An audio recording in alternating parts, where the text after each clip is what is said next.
Careblazer, in today's video, I'm going to share with you what is probably the most important, helpful thing you can ever learn how to do and apply to challenging dementia behaviors.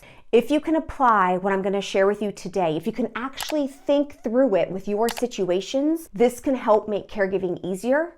It can help improve the relationship you have with your loved one, and it can save you from having so many arguments. Okay, this is what I'm talking about. I have shared in previous videos this idea that it seems like many people with dementia are in denial. They might think they don't need any help. They think they're totally fine on their own. They might think they can continue doing everything they have always been doing. For example, they might think they're still safe to drive, or that they can operate heavy machinery, or that they can live alone, or they don't need to go live somewhere else, or they can manage all their finances on their own. But they can't, and you know that. And in these videos that I've done, I've talked about how it looks like denial to you and me and every human being without dementia. It looks like denial. But what's really happening is it's something called anosognosia, which means lack of awareness. And it's important to know this because it means that there is no amount of arguing, correcting, reasoning, or showing them evidence that will ever get them to change their mind.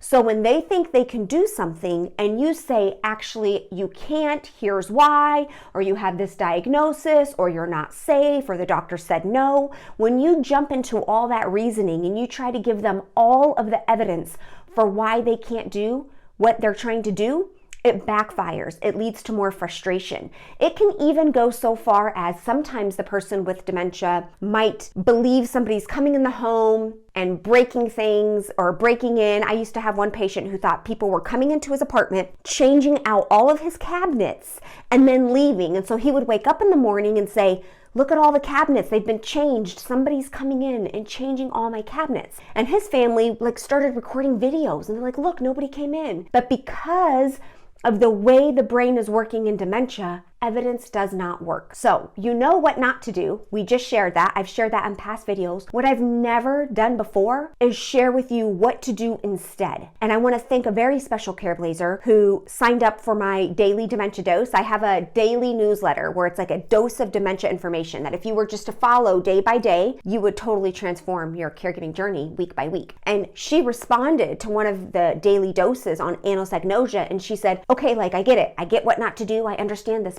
But what do I actually do?" So here is what to do. Whatever it is that you are trying to get them to do by understanding they need help, by understanding they have the disease, I want you to ask yourself, what are you trying to accomplish? What are you trying to accomplish by getting them to understand they need help, by getting them to understand they can't do something? Let me give you a very specific example from one of my Dementia Care Club members. She was in her car. She had just got back from a day of running errands with her mom who has dementia.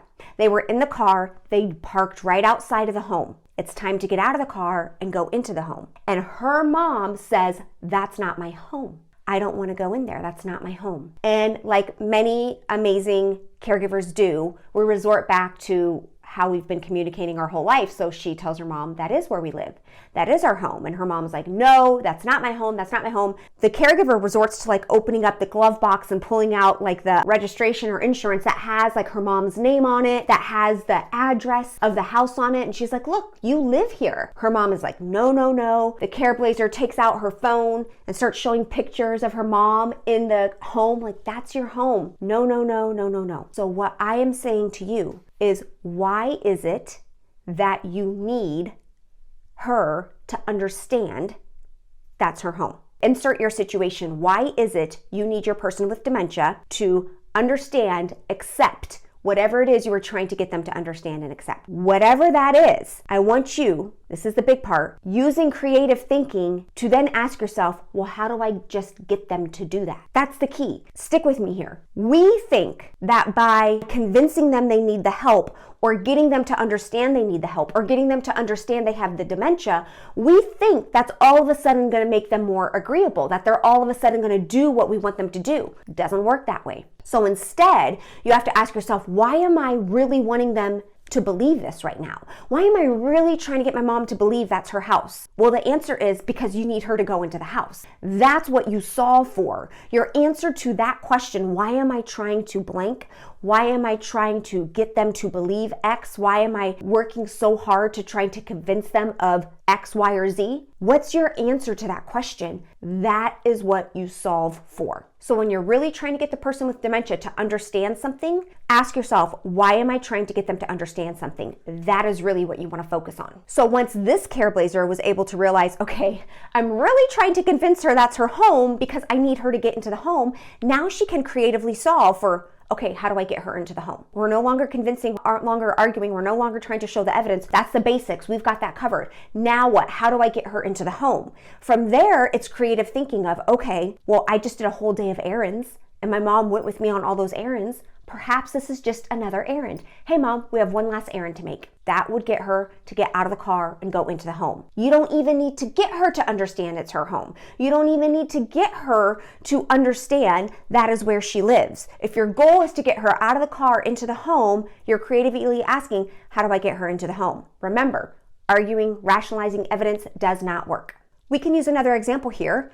Let's say your loved one with dementia is no longer able to manage their finances independently. That happens a lot. So we are no longer going to try to convince them they're making mistakes, they're victims of scam, they're late payments, they're not able to do it anymore. We don't want to do it. And honestly, think about it. Think about what it would mean if you were to actually convince your loved one of all of that truth. It'd probably feel really awful for your person with dementia if they were to truly understand it.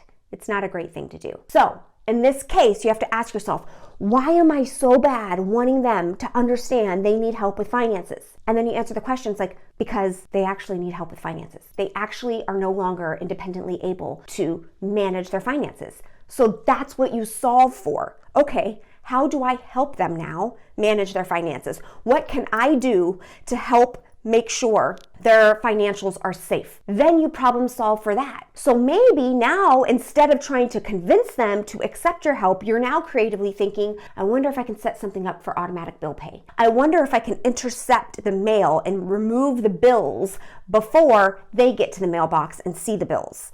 I wonder if I can put on the do not call list registry for scam phone calls. I wonder if I could program their phone where it's only known contacts are the dials that get through to them.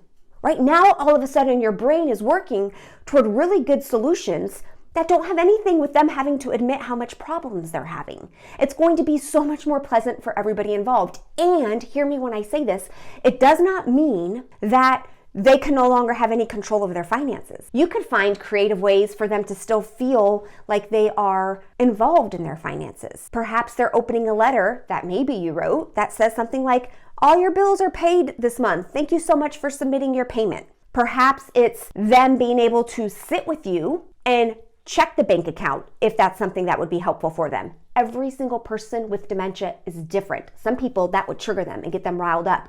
But the whole point here is you're not trying to convince them they need help. You're just creatively thinking, how do I give them that help? Whatever it is, whenever you find yourself trying to get the person with dementia to understand they can't do something, or they need to do something differently, or they need your help, or they have problems with their thinking, don't go that route. Instead, think, why? Why do I need them to understand they need help? Why do I need them to understand they have problems with their thinking? That answer, oh, because they can't live alone anymore. Oh, because they're making late payments. Oh, because they're stuck in a car and I need them to go into the home. That answer is what you solve for. Solve for that. The whole message here is, if you think somebody has denial, if you think somebody with dementia has denial, it's probably anosognosia. They're never going to understand. And even if it is denial, whether it's denial or anosognosia, trying to convince, argue, reason, rationalize, and provide all the evidence will only make things worse, will only make your journey harder. You never try to solve a difficult behavior, a difficult challenge by highlighting the person's impairment. You don't solve for it by showing them everything they are doing wrong. You solve it by asking yourself, what am I trying to accomplish? What am I trying to accomplish by making them understand? What is it that I am trying to have done? What is it that I am trying to accomplish by having them understand? And then how do I solve for that? So if you're trying to get somebody to understand why they can't live alone, you have to ask yourself, what is it that I'm trying to accomplish by making them understand they can't live alone? Oh, I'm trying to keep them safe. I'm trying to stop them from eating moldy food and from letting strangers come into the house and from letting them lie on the floor for 48 hours at a time before somebody sees me. That's what I'm trying to accomplish. That is what you solve for. Then you can get to some creative thinking and ask your brain to think, okay, what are some ways I can keep them safe? What are some things that I can do? This is very important work. It's going to require some deep thinking on your part. It's going to require some creative thinking. It's thinking that's very important and worthwhile to do. For every single person with dementia, there are literally hundreds of different difficult behaviors you might be faced with.